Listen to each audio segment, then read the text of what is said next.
Hey guys, Luke here with Gingerbread Man Running Company. We are here to do another shoe review. This one is a little bit more timely than our usual turnaround. Typically, we wait until we've had the opportunity to put the shoes on our feet and take them out for a ton of miles. So this guy literally is fresh off the presses, and I feel confident in giving you a review because it is a safe update from the version 10. And of course, we're talking about the New Balance Fresh Foam 1080 version 11. This is the men's. This is the women's.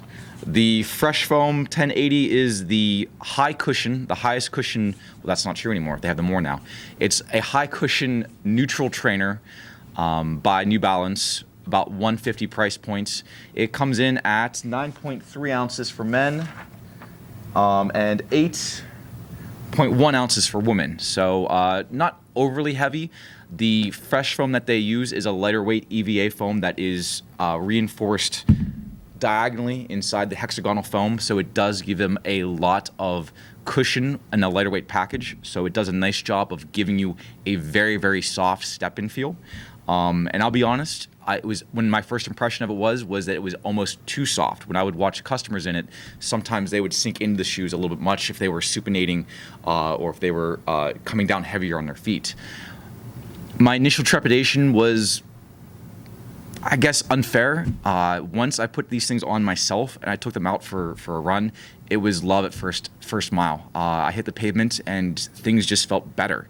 It's very smooth. Again, the cushioning is very nice and soft, and it rolls you through, and it's a nice model. The 11 changes virtually nothing from the 10. So if you'd like to try the shoe and you can't find the 11, don't be afraid to look at the version 10, which literally is the exact same bottom, the exact same midsole. The only difference from the 10 to the 11 is that they've changed the upper. The only complaint we got about this shoe, and this is a great shoe. The only complaint we got about the version 10 is that the 10 didn't have enough space across the vamp of the shoe. Through the toe box, it felt tight and kind of gave you a little bit more pressure around the arch and through the toe box. And then the tongue on the inside is gusseted in, which means it has a stretch layer that kind of wraps around the foot. Are we okay, Zach? Take it away. Are you recording? Yeah. All right. We just laughed. All right. Zach forgot to charge the battery again. So, like I was saying, the only complaint about the version 10 is that the midfoot didn't give you enough space, and it kind of put some pressure along your arch and the base of the fifth metatarsal on the outside. So what they did for the 11 is they tried to give it a little bit more room, but they didn't add a lot. So again, while this is a great shoe, and I'm not trying to nitpick, they need to add a little bit more space for somebody that has a slightly wider foot. They did add a little bit more sidewalling to the sides here, so that it doesn't feel quite as tight on the top, but you can see how sock-like this upper is. It's very stretchy, and whenever you put your foot into it, if your toes come up at all, they'll be hitting the top of that mesh over the top there. It's called Ultra Mesh? Oh God, I forget what it's called. HypoFit? Thank you, HypoKnit. Thank you. Zach, you are good. You redeemed yourself. I redeemed it. All right, so the HypoKnit upper is very nice. I love the way it adapts to your foot and it moves with the foot. It feels a lot like a sock, but the bad part of that is that if your toes come up even at all, it rubs on you, and that's not great.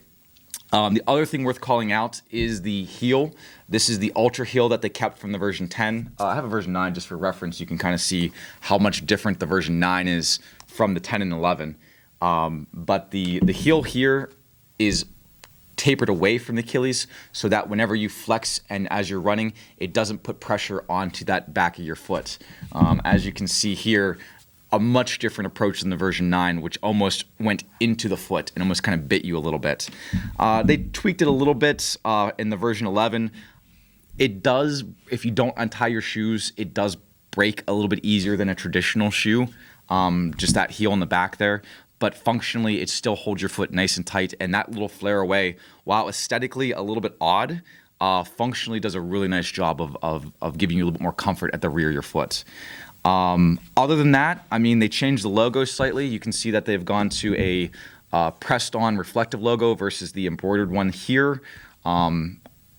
And they kept the exact same fresh foam end tread with a little bit more coloring in the newer models on the sides, just to kind of hide some of that bulk. I know some people, when they come in the store, don't like to have that bulky giant slab of white foam underneath their foot. So they are trying to kind of hide that call out with the designs that they're doing that.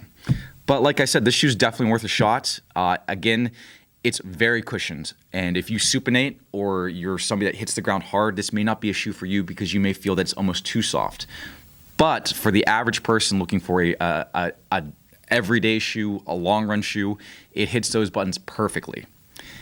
The trade-off is it's not that great for faster speed work stuff. When you try and get up on your toes, it feels a little bit empty. It's stiff enough that you still get that kind of spring out, but that higher cushion makes you feel, when you're doing track work or you're doing tempo runs, it makes you feel a little bit unsteady with that. So just kind of keep that in mind if you're somebody looking for a competition racing shoe. Obviously, this isn't your kind of go-to there. Support-wise, again, very neutral. So if you pronate, start looking at the new Vongo will be coming out this July, but there are some other options in that family as well. Shoes, check. Brandon, as always, thank you for the intro and outro music. Check him out at thatpainfulmusic.com. He's a local musician and friend of the store that helps us out with all the music, sounds, guitar stuff. Zach, is there anything I'm forgetting? Good luck, runners. Good luck, runners. Track season starting tomorrow. If you guys need any shoes, come check us out. And as always, you don't have to shop with us, just shop local. Take care, guys. Have a great week.